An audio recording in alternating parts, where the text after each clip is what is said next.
बोलो शंकर भगवान की जय, बोलो मेरे पार्वती माता की जय, बोलो मेरे भोलेनाथ भगवान की जय।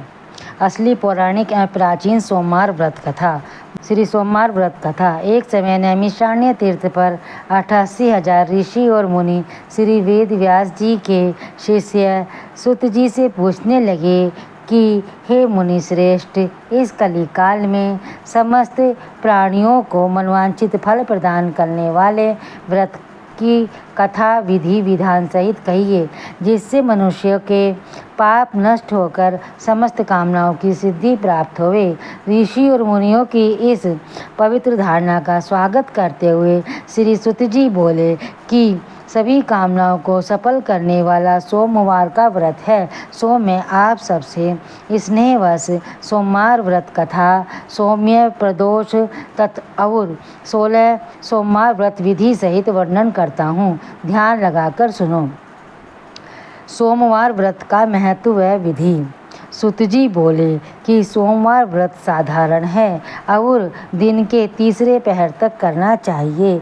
इस व्रत में फलाहार अथवा पारण का कोई विशेष नियम नहीं है, किंतु दिन रात में एक ही समय भोजन करना अति आवश्यक है। सोमवार के व्रत में शिव पार्वती का पूजन करके शिव महिमा का स्तोत्र का पाठ हो सके तो करना चाहिए। सोमवार का व्रत 3 प्रकार से करना चाहिए।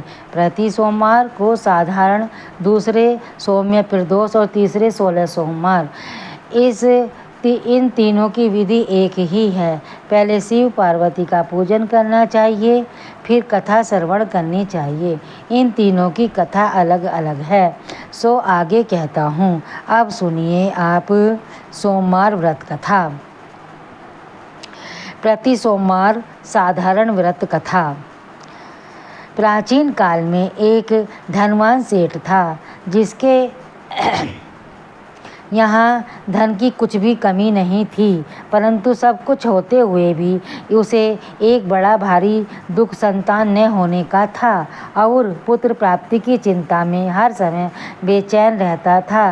वह पुत्र प्राप्ति की कामना से प्रति सोमवार को भगवान शंकर का व्रत और पूजन नियमानुसार करता था और सायंकाल को शिवजी जी के मंदिर में धूप दीप जलाया करता था।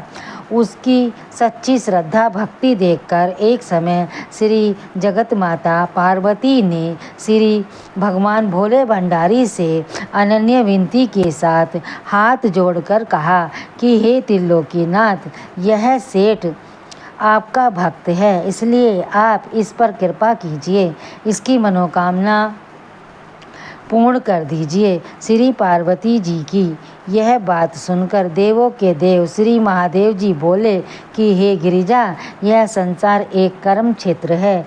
यहाँ प्राणी कर्म करने को ही शरीर धारण करता है। जैसे किसान खेत में जैसा बीज बोता है, वैसा ही उसे फल प्राप्त होता है। ठीक इसी प्रकार संसार में जो जैसा कर्म करता है, सो वैसा ही फल पाता है। अपनी अपनी करनी का ही सब प्राणी फल भोगते हैं। यह बात सुनकर दयामयी श्री पार्वती जी ने फिर अनन्य विनय कर कहा कि हे प्राणनाथ, जबकि यह बेचारा रात दिन दृढ़ विश्वास के साथ आपकी भक्ति करता है, तब आप कृपा करके इसके दुख का निवारण कीजिए। आप तो दया के धाम हैं, अतः इस पर दया अवश्य करनी चाहिए। श्री गिरिजा भवानी के इस प्रकार आग्रह करने पर श्री शिवजी महाराज बोले कि हे पार्वती, वैसे तो इसके किसी प्रकार की कोई कमी नहीं है, केवल एक पुत्र का अभाव है। सो ये पुत्र प्राप्ति की चिंता में ही रात दिन दुखी रहता है। इसके भाग्य में कोई पुत्र नहीं है। वैसे तो इसके भाग्य में कोई पुत्र नहीं है, फिर भी मैं इसकी श्रद्धा को देखकर और तुम्हारे आग्रह से उसको पुत्र प्राप्ति का वरदान देता हूँ, परंतु वह पुत्र केवल 12 वर्ष ही जीवित रहेगा। इसके पश्चात वह मृत्यु को प्राप्त हो जाएगा। सो हे पार्वती, इससे अधिक मैं इसके लिए और कुछ भी नहीं कर सकता। शिवजी महाराज और पार्वती जी की ये सब बातें वो सेठ भी पूजा करते हुए सुन रहा था। इस बात से उसे न तो कुछ प्रसन्नता हुई और न ही दुख प्राप्त हुआ।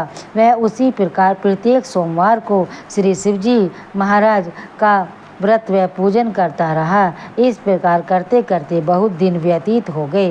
तब शिवजी जी की कृपा से उस सेठ की स्त्री गर्भवती हुई और 10वें महीने में उसके अत्यंत सुंदर बालक को जन्म दिया।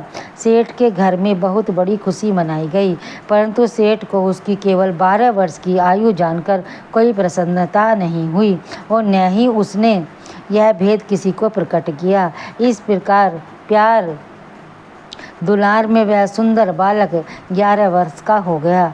तब उस बालक की माता ने अपने पति देव से कहा कि हे प्राणनाथ, अब हमारा लाल सियाना हो गया है, अतः किसी सुंदर गुणयुक्त कन्या से इसका विवाह रचा दीजिए। इस पर सेठ ने कहा कि अभी इसका विवाह नहीं करूँगा, क्योंकि मैं इसे काशी जी पढ़ने को भेजना चाहता हूँ। इतना कहकर सेठ ने उस बालक के मामा को बुलवा लिया और उसे बहुत सा धन देकर कहा कि तुम इसे पढ़ने के लिए काशी जी ले जाओ। मार्ग में जहाँ भी ठहरो वहाँ यज्ञ व दान दिल खोलकर करते जाना और भूखों को भोजन वस्त्र देते हुए चले जाना। इस प्रकार समझा बुझाकर सेठ ने दोनों को भेज दिया। वे दोनों मामा भांजे यज्ञ रचाते, भूखों को वस्त्र और भोजन तथा ब्राह्मणों को दान देते हुए चले जा रहे थे। चलते चलते मार्ग में एक शहर में रुके। देव योग से उस नगर के राजा की कन्या का विवाह होने वाला था और वर पक्ष का जो राजा बारात लेकर आया था, उसका लड़का एक आंख से काना था। राजा को इस बात की बड़ी चिंता थी कि काने वर को देखकर कन्या के माता पिता विवाह से इनकार न कर दें। इस कारण जब उसने अति सुंदर सेठ के लड़के को देखा तो मन में विचार किया कि क्यों न इस लड़के को दूल्हा बनाकर बारात का डुकाव करा लिया जाए, जिससे किसी प्रकार की बाधा न पड़े। ऐसा विचार कर के राजा ने उस लड़के के मामा से प्रार्थना की तो वे दोनों सहमत हो गए। तुरंत उस सेठ के पुत्र को स्नानादि कराकर तेल फुलेल मल कर उसे वर के वस्त्राभूषण पहनवा दिए। इस प्रकार उसका सौंदर्य और भी अधिक बढ़ गया। उसे घोड़ी पर चढ़ाकर बड़ी धूमधाम से बारात का डुकाव कराया। उस सुंदर वर को देखकर स्त्रियां बहुत प्रसन्न हुई और बड़ी सुंदरता से सब काम हो गया। वर के पिता ने सोचा कि इस समय का काम तो संपन्न हो गया, परंतु आगे फेरों के वक्त कहीं कोई बाधा न पड़ जाए, इसलिए विवाह कार्य भी इसी लड़के से करा लिया जाए तो अच्छा है। ऐसा विचार कर वर के पिता ने उस लड़के के मामा से विनयपूर्वक अनुकूल वचन कहे कि आप कृपा करके फेरों और कन्यादान का भी काम करा दें तो आपकी बड़ी कृपा होगी। हम इसके बदले में जितना भी कहोगे धन दे देंगे। उन दोनों मामा भांजों ने वर के पिता की यह बात भी स्वीकार कर ली और विवाह का समस्त कार्य बड़ी अच्छी तरह से संपन्न हो गया। परंतु जब लड़का महल में गया और प्रेमालाप करने के बाद राजकुमारी सो गई तो उसने राजकुमारी को चुंदड़ी के पल्ले पर लिख दिया कि तेरा विवाह मेरे साथ हुआ है, परंतु जो राजकुमार तुझे ब्याहने आया है वह एक आंख से काना है, इसलिए उसके बदले मुझे दूल्हा बनाकर सब कार्य कराया गया है। अब तुझे उसी के साथ भेजा जाएगा और मैं काशी जी पढ़ने को जा रहा हूँ। यह बात लिखकर सेठ का पुत्र तो चला आया और अब राजकुमारी सोते में उठी तो अपनी चुंदड़ी के पल्ले पर यह बात लिखी देखी तो उसने काने राजकुमार के साथ जाने से इनकार कर दिया और साफ कह दिया कि यह मेरा पति नहीं है। मेरा विवाह जिसके साथ हुआ है वह तो काशी जी पढ़ने गया है। यह रहस्य जानकर राजकुमारी के माता पिता ने राजकुमारी को विदा नहीं किया और बारात को खाली ही लौटना पड़ा। बारात के लौट जाने के पश्चात राजकुमारी ने ब्रह्मचर्य व्रत के साथ साथ सोमवार का व्रत करना शुरू कर दिया। उधर सेठ का लड़का अपने मामा के साथ काशी जी में पहुंचकर विद्या अध्ययन के साथ नित्य प्रति यज्ञ करता और याचकों तथा ब्राह्मणों को दान देता। इस प्रकार उस लड़के की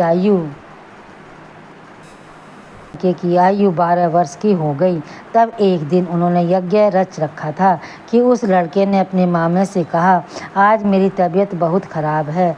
यह सुन उसके मामा ने भीतर लेटकर आराम करने के लिए मामा की आज्ञा पाकर सेठ का लड़का अंदर जा सो गया और सोते सोते उसके प्राण निकल गए। थोड़ी देर के बाद जब उसके मामा ने देखा तो उसे मरा हुआ पाया। यह देखकर उसे बहुत दुख हुआ। फिर उसने सोचा कि यदि इस समय रोना पीटना किया तो यज्ञ अधूरा रह जाएगा।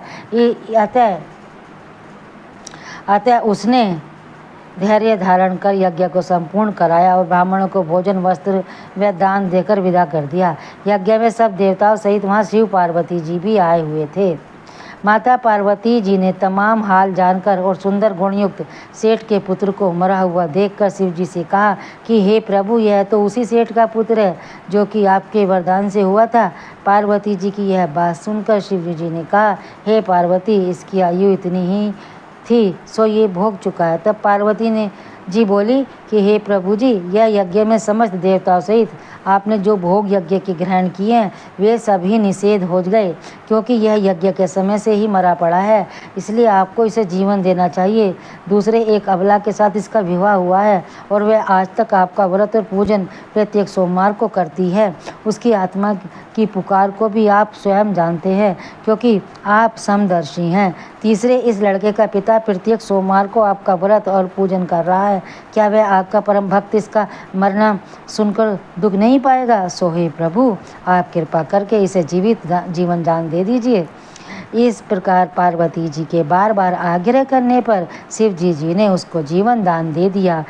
तब शिव जी की कृपा से वह सेठ का लड़का पुनः जीवित हो गया और शिव पार्वती कैलाश को चले गए। अब वह लड़का और उसका मामा प्रसन्नचित्त उसी प्रकार यज्ञ कराते हुए अपने घर को वापस लौटे। लौटते हुए वह उसी नगर में आए जहाँ उसका विवाह हुआ था। वहाँ पर जब उन्होंने उस नगर में यज्ञ आरंभ कराया तो खबर पाते ही राजा रानी उस सेठ के लड़के को पहचान कर उसे राजमहल में ले गए और वहाँ उनकी बहुत खातिरदारी की। इसके बाद बहुत सारा धन दे दास दासियों सहित अपनी लड़की और जमाता को विदा किया। अब वे सब उसी प्रकार यज्ञ रचाते हुए अपने घर में आ गए। तब उसके मामा ने कहा कि मैं पहले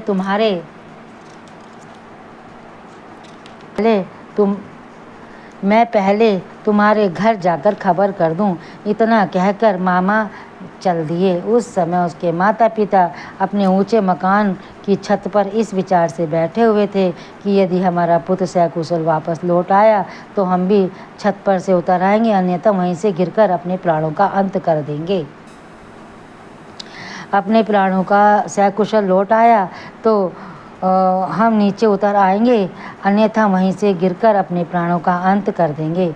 उसी समय लड़के के मामा ने यह समाचार दिया कि आपका पुत्र सकुशल आ गया है, परंतु उसको विश्वास नहीं हुआ आ रहा था। तब लड़के के मामा ने शपथ पूर्वक तमाम बीता हुआ हाल सुनाया और कहा कि आपका पुत्र राजा की लड़की से विवाह करके अनेक दास दासियों सहित राजकुमारी को लेकर आया है। तब तो सेठ ने बहुत खुशी के साथ उनका स्वागत किया और आनंद और प्रसन्नता से रहने लगे।